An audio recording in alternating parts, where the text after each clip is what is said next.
Good evening, everyone. Thanks for joining us tonight. So I would like to begin this evening's webinar by acknowledging the traditional owners and custodians of the lands and waterways from which we are all dialing in from today. We recognise their diversity, resilience, and the ongoing place that Aboriginal and Torres Strait Islander people hold in our communities. We pay our respects to the elders, both past and present, and commit to working together in the spirit of mutual understanding, respect and reconciliation. And I wish to extend that respect to any Aboriginal people connecting in today. My name is Katrina Martin. I'm the Program Lead for Workforce Development at Westvic PHN. I would like to welcome everyone to the fourth webinar in our Women's Health series. I would also like to extend a very heartfelt thank you to Jean Hales for partnering with Westvic PHN to bring you this webinar series and provide such quality presenters. Now, the majority of our webinars are recorded and freely available on our PHN Learn YouTube channel, including the previous webinars in this series, Pessaries for Prolapse, Sexual Health and Medical Termination of Pregnancy. Jade is going to pop the link into the chat so that you can find our YouTube Learn page and find those webinars, plus many others. We have a practice communique that we send out to practices fortnightly with valuable information, including an internal and external calendar of events. You can also subscribe to the Westvic PHN fortnightly newsletter via our website. So please make a note of, we've got some upcoming events listed on our page there. So if you pop onto our website, you can register for any of those. And Jade is just about to pop over onto the health pathways slide. So if you want to take note of the Westvic PHN health pathways that relate to this topic, for this evening's meeting, I'd just like to ask everyone to remain on mute for the course of the meeting and keep your cameras off. If you have questions, just pop them into the chat box and Yvonne and myself will be monitoring that chat box, and we will have time at the end for questions and answers. So our speaker for this evening is Dr. Yvonne Chow, endocrinologist and Jean Hales clinician. I will now hand over to Yvonne. Welcome. Thank you, Katrina, and thank you everyone for making time for this webinar tonight. So I'm just going to share my screen. Okay, and we'll bring this up. So I'm going to be talking about postmenopausal health, which is something I do deal with every day with my work at Jean Hales as an endocrinologist there. So let me just move my slides. So I have nothing to disclose. And I want to start off with this meme because it seems like memes are often a very popular way of expressing thoughts in this day and age. And often a lot of women come to me and they feel like this. They feel that their body's falling apart as they're going through menopause. And so I hope tonight I'll be able to go through some key health issues that are really relevant to women at that time of their lives. So this is the straw diagram, which shows the stages of reproductive aging. And you can see here, a lot of it focuses on the menopause transition and those typical, classical symptoms of menopause with the hot flushes. But really, in the grand scheme of things, it's probably, menopausal symptoms as we know it. They're, on average, they last about 5 years, in a woman's life. Whereas if you think about it, after menopause, a lot of women have, decades of life left living. And I think the point of this talk is to really focus on the health issues that are relevant in that setting. So management of menopausal symptoms and HRT is a whole nother talk, but tonight we'll be talking about postmenopausal health. So in postmenopausal women, there is a state of persistent low estrogen with many clinical manifestations. So there are estrogen receptors distributed throughout the body, and estrogen has widespread biologic actions. So we know that estrogen will stimulate breast tissue and sex organs. Estrogen also has neuroprotective effects and reduces perimenopausal mood fluctuations. Estrogens are also arterial vasodilators, and there are estrogen receptors present in smooth muscle cells of the coronary arteries as well. And then in the bone, estrogens also directly inhibit osteoclasts and slow bone density loss. And in the liver, estrogen stimulate the uptake of low-density lipoproteins and also increase the production of the lipoprotein receptors, so they alter the lipid profile. I want to put in a special slide just to make a special mention of premature ovarian insufficiency, which is really defined as menopause occurring before the age of 40. And the big differentiator I want to mention is that HRT in these women are really obligatory and it should be continued until the average age of menopause, regardless of whether these women have menopausal symptoms or not. And the main point of this is to preserve bone density and also cardiovascular health. Menopause occurring at the average age of menopause, so anywhere between the mid-40s through to the mid-50s, the indication for HRT is really dependent on the severity of symptoms. But before the age of 40, we really do strongly advise that women should have HRT, and they should be educated to know that they shouldn't be stopping HRT until they reach that average age of around 50, 51 of menopause. Okay, so the bulk of tonight's talk will be focusing on three really key issues around postmenopausal health. So it's bone health, cardiovascular health, and sexual health. If there are any questions, please put them in the chat box and I'll do my best to address them all at the end, and we should have time to do that. So with bone health, there are multiple factors that lead to low bone density, as shown by this diagram on the left-hand side here. A key contributor is the menopause-related drop in estrogen. So estrogen deficiency results in an increased production of the cytokine rancor, leading to increased bone resorption. The lower estrogen levels also reduce production of the cytokine osteoporosis, which normally inhibits rancor. And on the right-hand side in this diagram here, it shows the major differences in bone remodeling between men and women. In the first phase of bone loss after menopause, estrogen deficiency causes a rapid reduction in trabecular bone, which is in the axial skeleton, and then also cortical thinning. And then in the second phase here, there's cortical porosity, which develops, and the bone is more prone to fragility fractures. There is these changes at the bone level here, they translate into really much higher levels of osteoporosis in women compared to men. So this is data from the Australian Bureau of Statistics, which show that the prevalence of osteoporosis by age and also by sex. So males being the blue bars and females being the green bars. And you can see there's that big gap in prevalence between men and women, and also that this gap really starts around the age of menopause. And of course, with advancing age. And osteoporosis affects at least 1 in 4 women over the age of 75. And in comparison, men, only 1 in 10 men are affected over the age of 75. And despite what we know about bone density loss with menopause, there's really no data to support the universal screening of women with bone density scans between 50 and 65 for osteoporosis. There are, I know that there's a lot of talk about, considering bone density scans in women in their, when they go through menopause, but we actually don't have a lot of strong data to show that actually, improves any outcomes.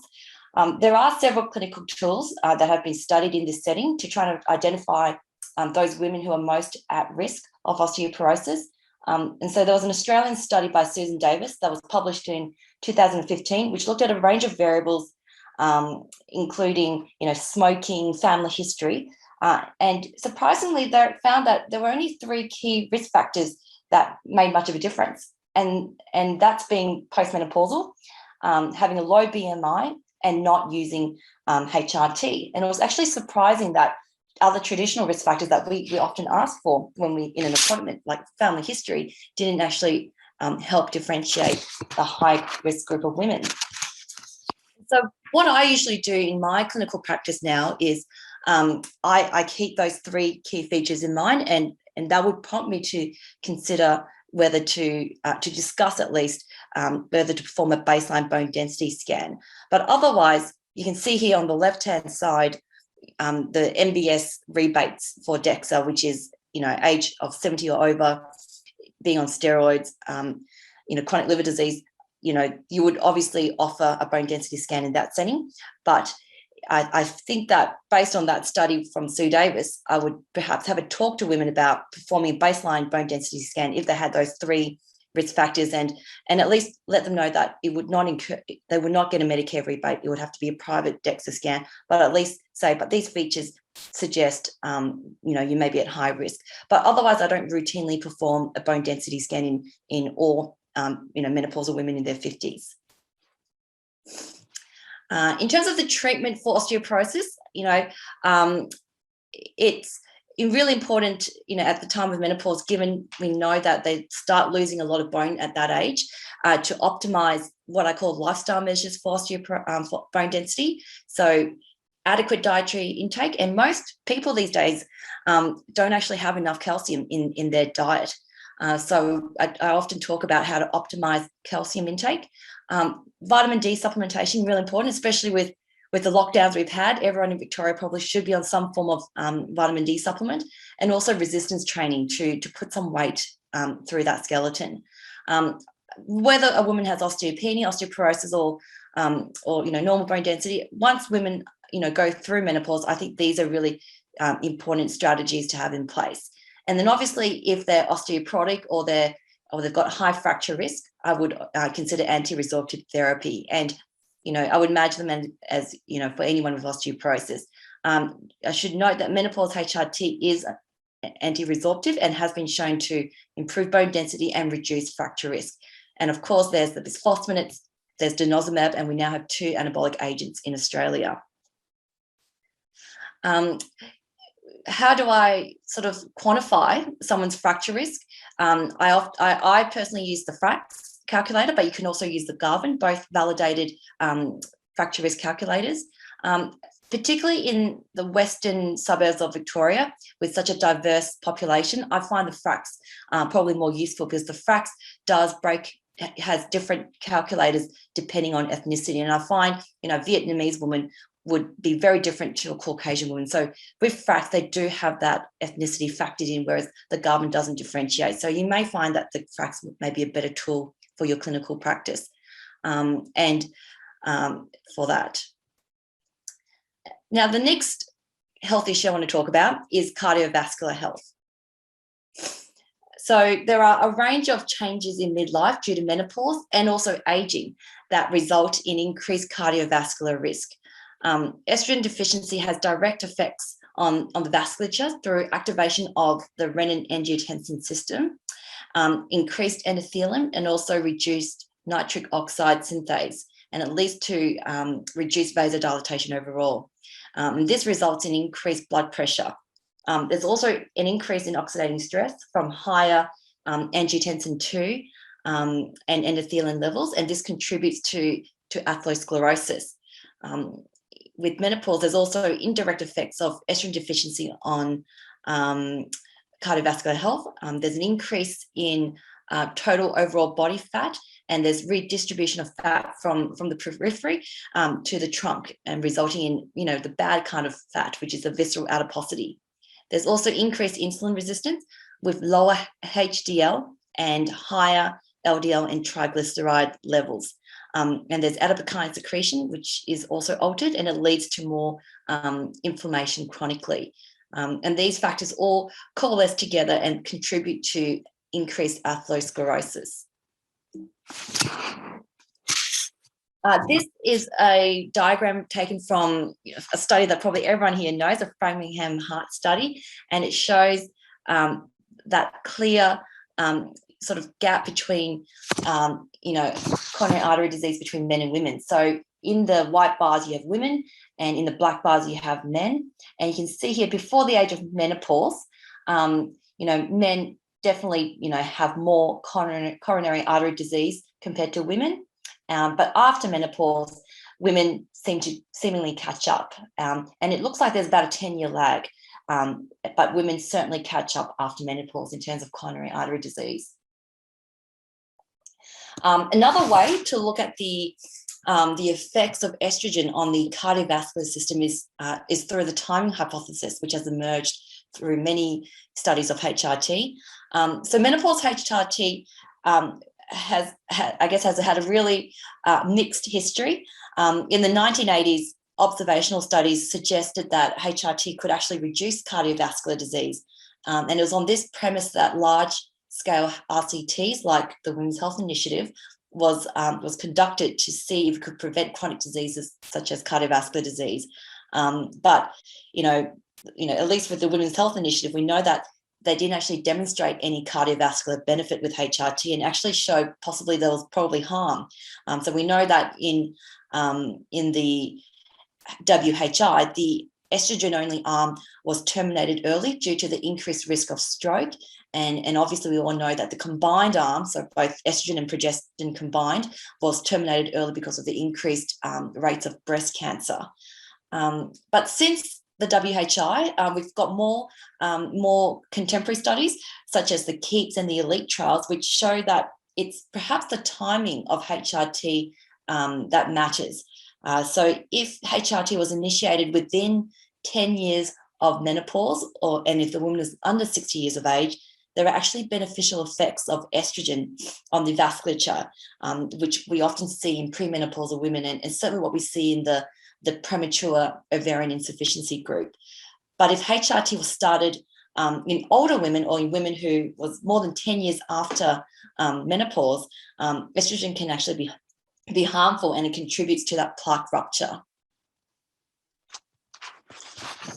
So when I see a woman, a postmenopausal woman, or a woman going through the transition, in terms of their cardiovascular health, I look at their metabolic parameters like blood pressure. I always do a baseline lipid profile, and a screen for diabetes, and I optimize, these risk factors. We now know from there's now lots of data now to show that there perhaps is no role for aspirin, the routine use of aspirin, in primary prevention of cardiovascular disease, particularly in older women, older people. And then the other thing I look at is weight, and often women bring that up themselves, that they're really concerned about their weight. So that's something we often deal with in the postmenopausal women. So it's a very, very common problem, but whether it's frustrating, but I actually say to women that menopause itself doesn't cause weight gain. It's the weight gain women see with as they go through menopause is not due to the direct effects of estrogen, but it's probably a combination of lifestyle factors and the aging process. So we know that as women get older, they often have reduced physical activity. Often, if they've got menopausal symptoms, they're less likely to be active.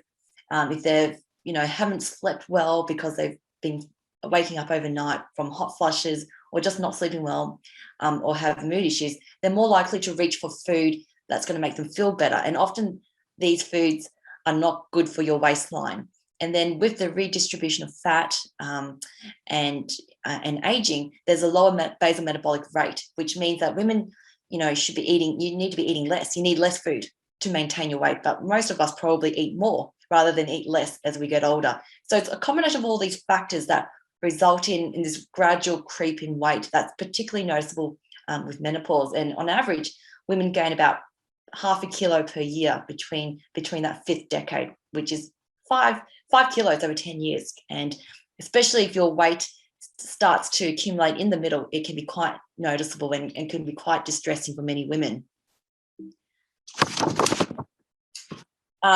The managing the weight gain with menopause is, it's no different really to any sort of weight loss.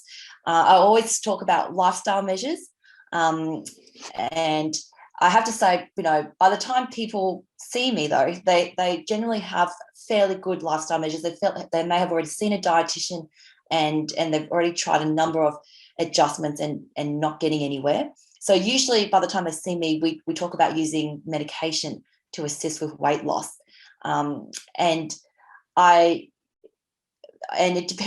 talk to women about how much weight they want to lose, because the medications on average, you lose about 5 to 10% if you respond.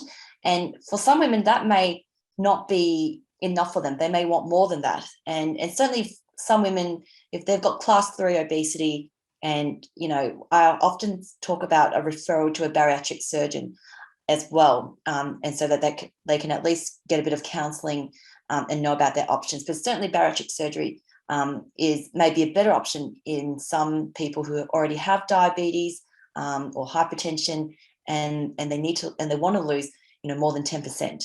And so that could be an option. So a lot of my patients actually say they wish they were referred earlier to a surgeon. So certainly something to consider. This is a table of the current available medications that we use for weight loss in Australia. There are no head-to-head trials, so I can't say that one medication is better than the others. The choice of agent really will come down to price, because none of these are on the PBS, so it'll be a private script. So it'll come down to price, convenience, patient preference, side effects, and also effectiveness. So often I may switch from one agent to another agent if a patient didn't respond very well to the first agent, and that's when I will switch, or because of side effects. So I'll go down this table here. So Duramine or phentermine has been around for a very long time. It's probably been the most established weight loss agent. Its side effects are increased heart rate, increased blood pressure, can cause anxiety, and trouble sleeping and dry mouth. But it is it is the cheapest one we have. It's about $100 per month. And it's easy to take. You take one capsule in the morning. And there's scope to combine it with low-dose topiramate for long-term use as well. The next agent is liraglutide or Saxenda, a GLP-1 agonist. It's a weekly injection, and it causes, commonly it causes gut side effects, so nausea, diarrhea, constipation, and very uncommonly pancreatitis. It's very pricey. It's $350 per month, and it involves a daily injection. Okay, but there is good data about it. There's 3-year safety data, and also there's data to support its use as a maintenance therapy. Then there's the newest GLP-1 agonist, which is semaglutide or Ozempic in Australia. Same side effects as Saxenda, and it's a lot cheaper. It's $150 on a private script. It's also on the PBS for people with type 2 diabetes. So often people with type 2 diabetes who are overweight or obese, I do try to get them to use Ozempic, and that's a lot cheaper. That's like $40 per month. It's a weekly injection, so a lot of people will now choose Ozempic rather than Saxenda, because for half the price and for swapping out daily injection for a weekly injection, and I think just this month or just last month, it's been approved in America by the FDA for use as weight loss. And we certainly have weight loss data in non-diabetic individuals that it is effective. So before this, all the studies looked at the use of Ozempic as a type 2 diabetes medication, but there's definitely large RCT data to say that it does work and is effective as a weight loss agent in people who don't have diabetes. And I think, with that FDA approval last month, I think the TGA approval will probably be coming soon. So at the moment, I still say to people, this is off-label prescribing because it's not TGA approved in Australia for use as a weight loss agent. But really, the data is there, and it's just going to be a matter of time before they get the TGA approval. The next agent is Contrav, which is another tablet. It's very similar in that it also causes gut side effects, and it also can potentially lower the seizure threshold. So there are certain patients that, I'll be really cautious about prescribing it in.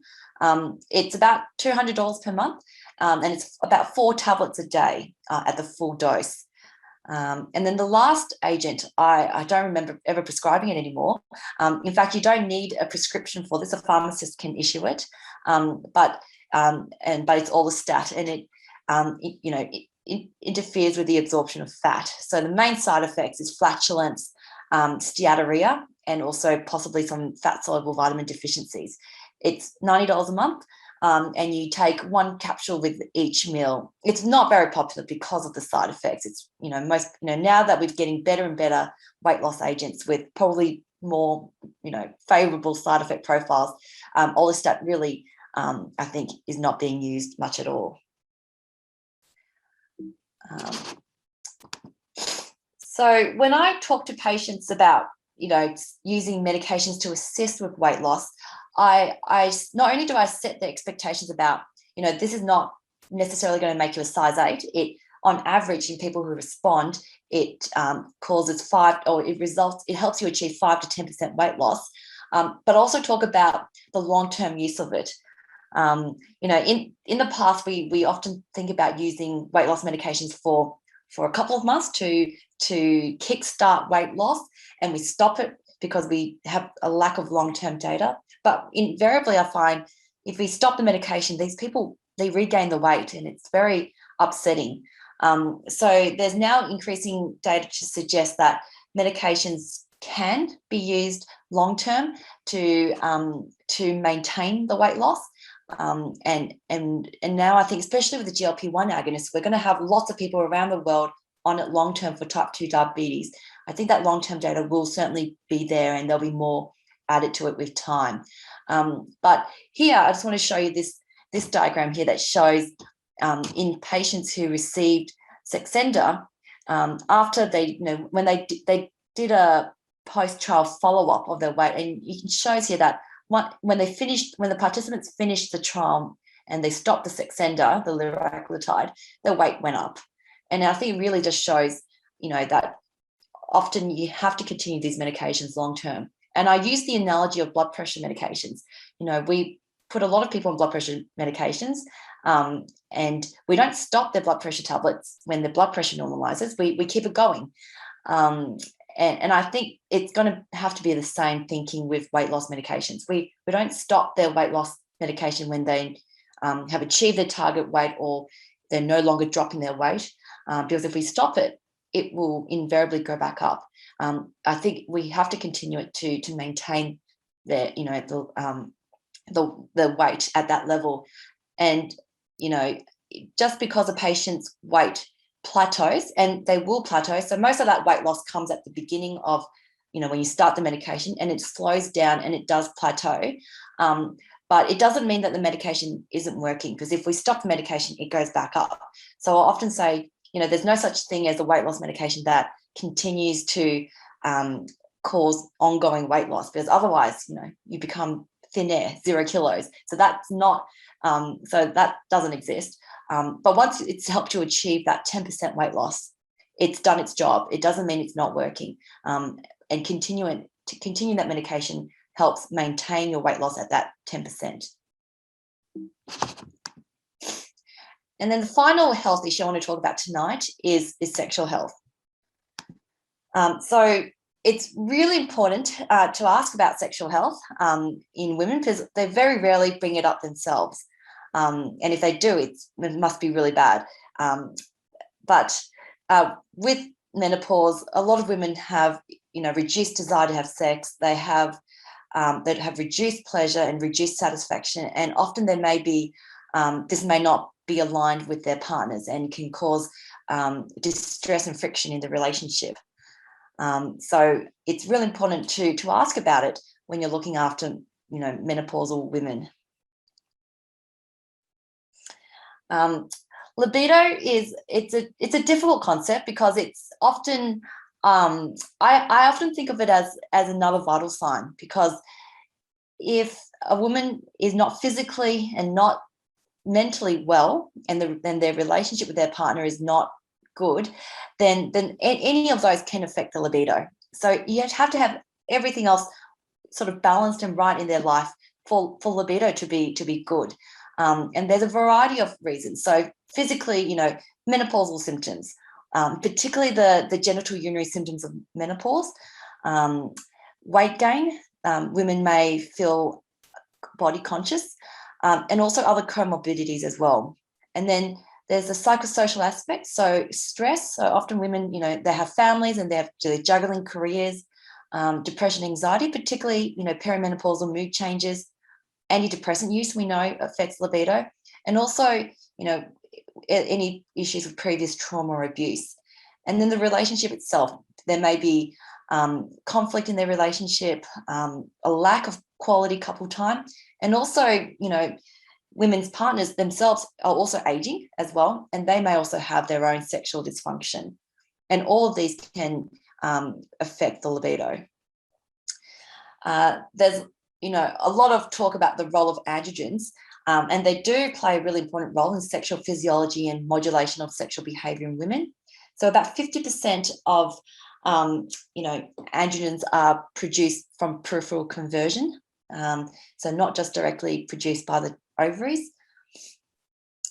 And but we actually, and this is a cross-sectional study of 1,500 women in the community in Australia, and it shows that there is a decline of in androgen levels with aging. Okay, so total testosterone, DHEAS, free testosterone, and androstenedione. So you can see there's a fall with each decade of life. But interestingly, SHBG doesn't change with age. And unfortunately, we actually haven't been able to find a strong correlation between the serum testosterone levels and the self-reported sexual function in women. And this could be for a number of reasons, because circulating androgen levels are not necessarily a good indicator of the tissue action or the tissue exposure, because androgens may exert their effects on the same cells that they were produced without being released into the circulation and therefore being measured in blood tests. And the conversion of DHEAS and androstenedione to testosterone and dihydrotestosterone testosterone is mediated by enzymes. And so we can't, it's very hard to measure that as well. But despite that though, there is RCT data to show that there is an improvement in sexual function with low-dose testosterone supplementation in postmenopausal women. But there's no effectiveness. There's no evidence to support that testosterone therapy is effective for improving other domains, such as cognition. And another common one I get asked is muscle building itself. Long-term safety data also of testosterone therapy is unknown at this stage beyond 2 years. So we don't have long-term safety data of testosterone supplementation. So there's possibly, bearing in mind, what are the impacts on cardiovascular risk and also breast cancer risk with long-term testosterone use, because testosterone does get, aromatized into estrogen. So whilst we use low-dose testosterone therapy in postmenopausal women, we are potentially giving them a hormone that gets changed into estrogen as well. But these are the practicalities of prescribing testosterone in postmenopausal women. So always check their baseline total testosterone level to make sure it's not, mainly to make sure it's not elevated to begin with. I don't usually measure it to test for deficiency, because that's, our assays are not really designed to assess for testosterone deficiency in women. It's just to make sure that it's not excessive to begin with. And then I discuss the risks of testosterone therapy, which is possibly causing acne, hirsutism, localized skin reaction with the cream, and very rarely virilization, because we are using very low doses here. So very rarely would you virilize someone with Androfem. And also talk about the unknown long-term safety about testosterone therapy. So in Australia, the preparation we use for women is Androfem, which is a 1% testosterone cream, and the starting dose is 0.5 mils every day, which the Androfem comes with an applicator which the women can measure out that 0.5 mils. I follow up with a testosterone level at about 6 weeks, just to make sure that we're not giving excessive amounts of testosterone to women. And then also importantly, I assess for clinical response. So I usually give women 6 months, and if they don't think it's made much difference to their libido, then I stop it. And I also make sure that if I've given them a good amount, so and they're not getting an improvement, then I do stop it. But if it does improve, then you talk about continuing it on an ongoing basis. And finally, I'll finish with another meme.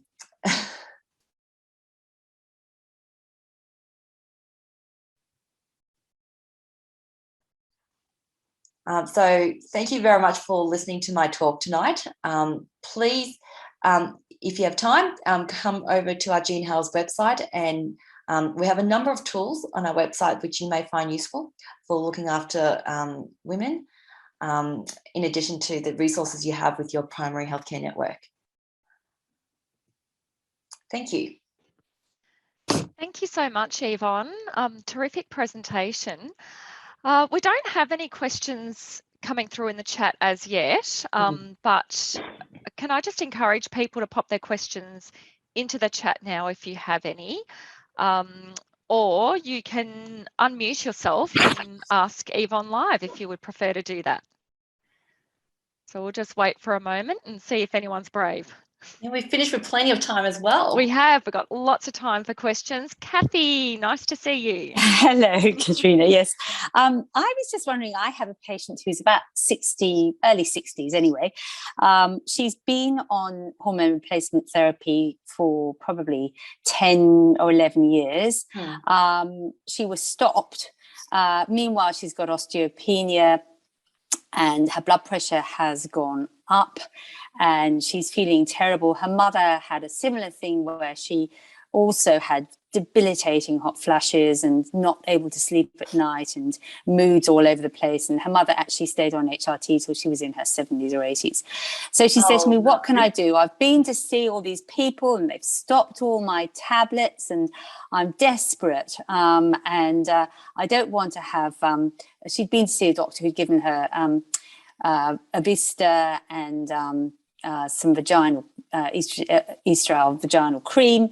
And she said, this isn't going to sort out my hot flushes. What can I do? So I actually put her on Tibolone, but now I'm feeling a little bit twitchy about it because having been on the HRT and then gone off it for 6 months, is she now at risk of having some cardiovascular risk side effects? I suppose, heart attack or stroke. Yeah, it's a difficult situation. A poor woman. I mean, given what you said about her mum, whilst I said earlier in my presentation that the average duration of menopausal symptoms is 5 years, it obviously is not the case for this woman and her mother.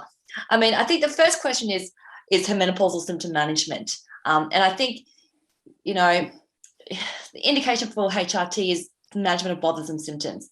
And, whilst, especially after 5 years, we try to sort of, taper and see, if we can stop HRT. For some women, they just have ongoing, persistent and debilitating symptoms.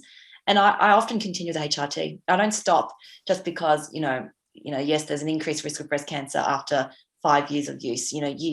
If you make the decision to use HRT, it's obviously because the woman's got, significant symptoms.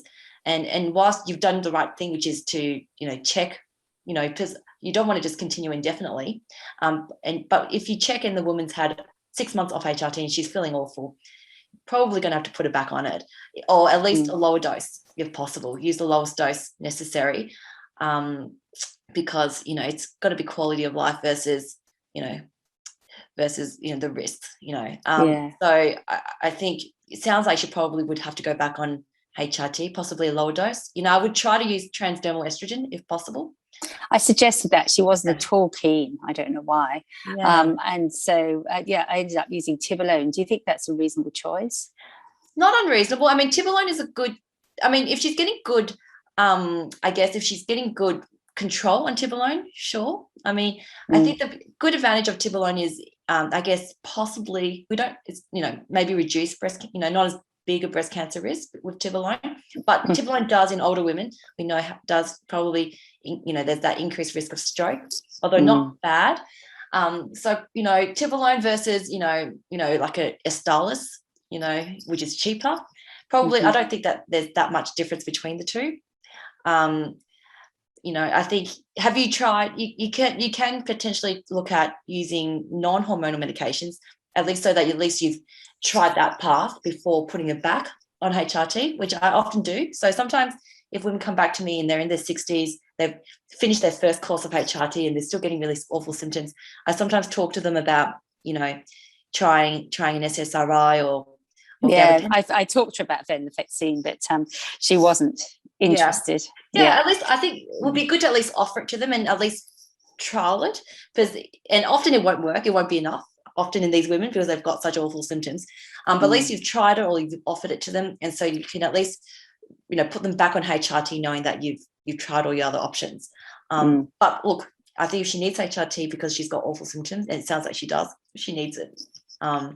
So, and I think often I would say usually the best one would be to try, if possible, to use transdermal estrogen if you can. But I think Tibolone is not a bad option. Osteopenia, I think, I wouldn't put her on HRT just to manage the osteopenia, because that can be managed for other reasons. But I guess it's kind of convenient that whether it's Tibolone or any other HRT, it will help. It'll be interesting to see what happens to her blood pressure as well. I'm seeing her again. Yeah, and I was going to say, and you can treat her blood pressure and control that really well. So I think as long as you've had those discussions, it sounds like you've had them. That's all you can do. You can't. I wouldn't withhold HRT from older women. The 6 months off HRT she wouldn't have all those changes I mentioned with the blood vessels. That's not going to happen in 6 months. It takes probably 10 years, which is why we do that. Yeah. So it's usually women who that's why we say women who've gone through, who've had their final bleed 10 years ago, then over the 10 years when their blood vessels have been deprived of estrogen and they're forming the plaques and so forth, that it takes 10 years for that to happen. So we think it takes years. It won't happen in 6 months. So don't worry. That's very reassuring. Thank you. So don't worry. Plaques not going to be flying off left, right, and centre. No, not at all. She wouldn't have formed that over 6 months. It's all good. If she had 10 years off and it came back and go, 7 years ago, I want to go back on it, then definitely don't put her on it. Yeah. But 6 months, you'll be fine. Yeah. All right. Thank you very much. No worries, Kathy. And I think there is a question now. Yes, we've got one in the chat from Liam. Are you just prescribing testosterone post-menopause or perimenopausally also? Yeah. And I believe Aidan Roberts might have a question as well after this one. Okay. Thanks. Yeah, that's a really good question, Liam. Both.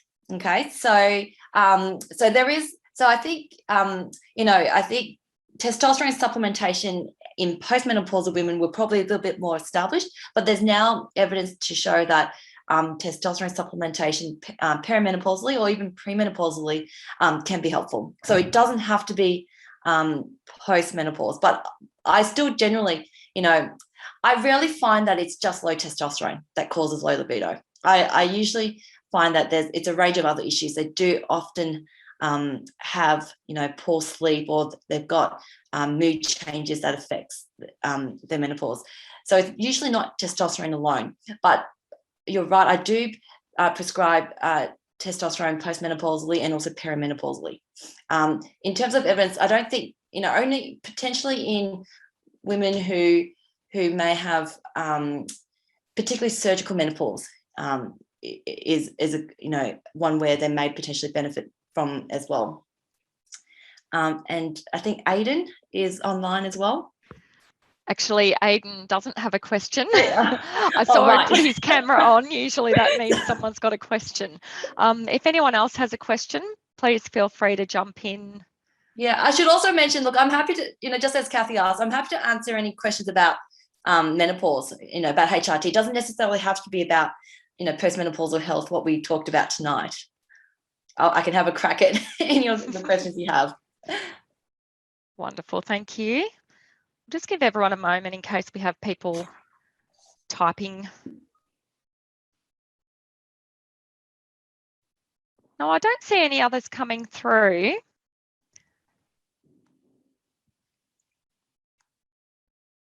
So, on that note, now I don't think we've got, no, we do.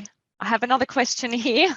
I have a 37-year-old with bowel cancer who has had an oophorectomy, not a hysterectomy. I've given her transdermal estrogen, estrogel and promethium. Is this okay? She has had some bleeding.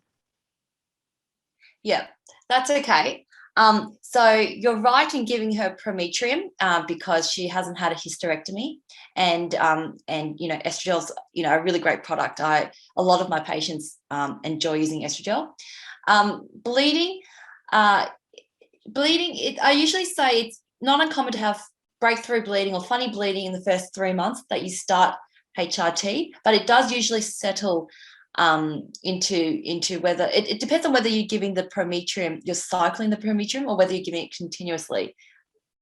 She's taken prometrium 25 days. Okay, so I presume, Liam, that you're trying to get her to take it on a continuous basis. So taking prometrium most nights. So she would generally settle into no bleeding after a couple of months. If she's had any bleeding beyond that, you may have to investigate further or check about compliance. Why is she having three days off?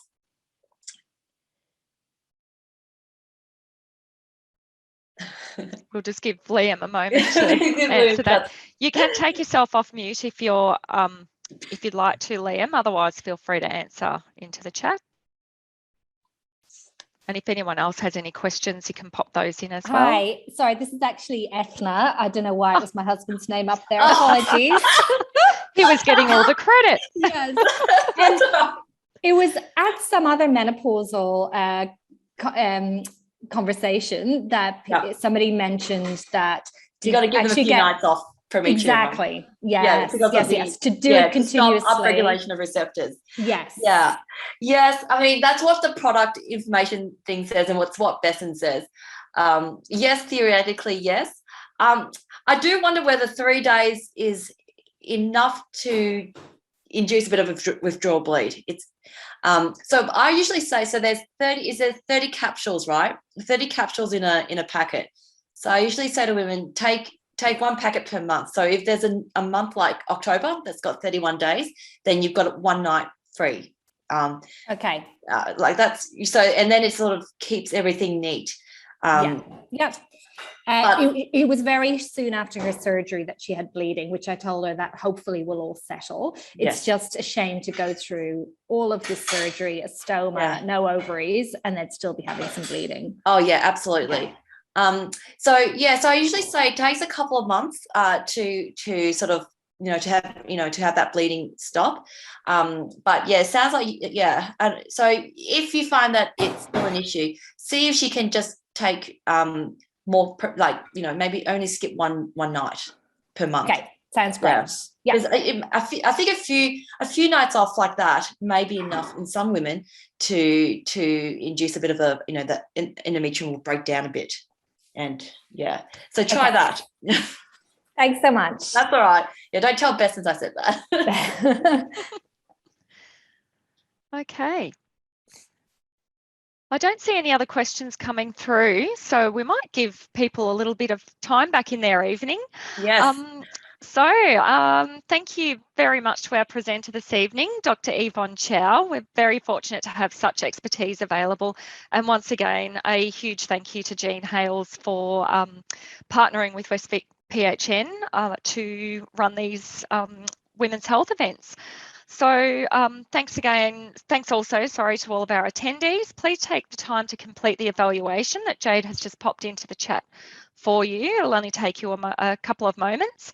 We will also send out a post-meeting email containing the session evaluation and the recording of this session. Once again, keep an eye out on our events page to see what we've got coming up, and also to have a look at our recorded webinars. So thanks a lot to everyone for attending, and thanks, Yvonne. Thank you. Thanks, everyone. Thanks a lot.